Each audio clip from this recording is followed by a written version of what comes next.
In your previous response, you mentioned the involvement of youth and matching their skill set, etc. However, you have been accused, for want of a better word, of being disconnected from youth. How would you respond to that? Well, you know, that's interesting because you use the word accused.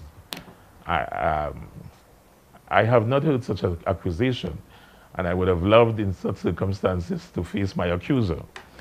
But having said that, um, if I were to just refer to my last stint as presiding officer, one of the initiatives that I would have undertaken is the whole question of institutionalizing a youth parliament. In our case, we said a youth assembly involving students of secondary schools.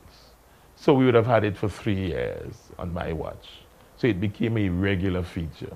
Something like that may have been done before, but it was sporadic, and it wasn't done under the auspices of the legislature. I did it.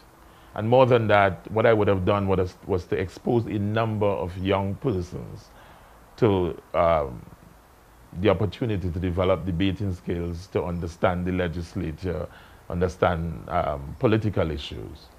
But more fundamentally,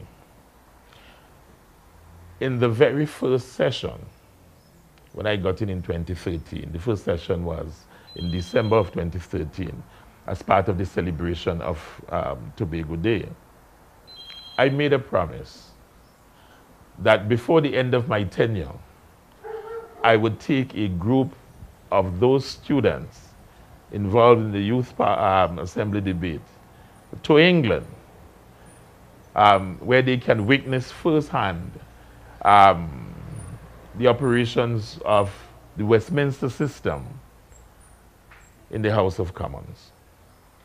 And even though I would have left the bench or the office in March of this year, it may interest you to know that before I did that, I would have put in place the systems and the mechanisms to ensure that happened.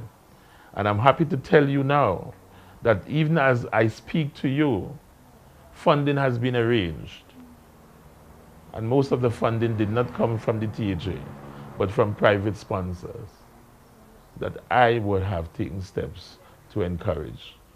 So that even in my absence from the legislature, that group is poised to go to England in fulfillment of my promise 3 years ago.